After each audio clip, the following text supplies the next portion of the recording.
রুটি ফুরিয়ে যায় কি জন্যে? একটু ধরে যাই তুই যে কাছে বসতে গেলাম তাই।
আলহামদুলিল্লাহ আপনার ব্যবহার আমার ভালো লাগছে, একেবারে মালিক পক্ষের মতো এই কথা কইছেন।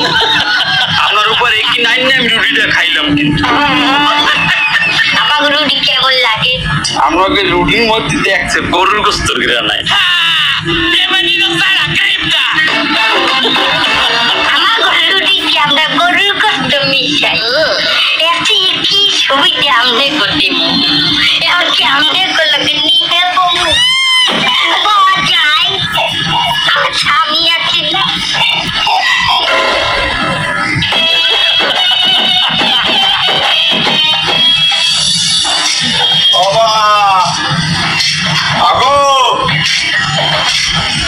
কি অবস্থা, কি হলো? তুমি হোটেলে নাস্তা করবো টাকা দাও তাড়াতাড়ি, নগদ 500 টাকা দাও। বুফে খাইতে যাবো, বুফে নাস্তা হলবা খারাপ রুটি ভাজি আছে হোটেলে, এই খাও। তোমার এই হোটেলে রুটি খাবো মুই? আমার হোটেলের রুটি তোমার ওই বাবুর্চির যে ল্যাংডা এরপর রুটি মানে হেরতা, এরপর আবার বগলের গাম লইয়া সুবহানাল্লাহ আস্তাগফিরুল্লাহ। তাড়াতাড়ি নগদ উঠবে, তাড়াতাড়ি দাও, তাড়াতাড়ি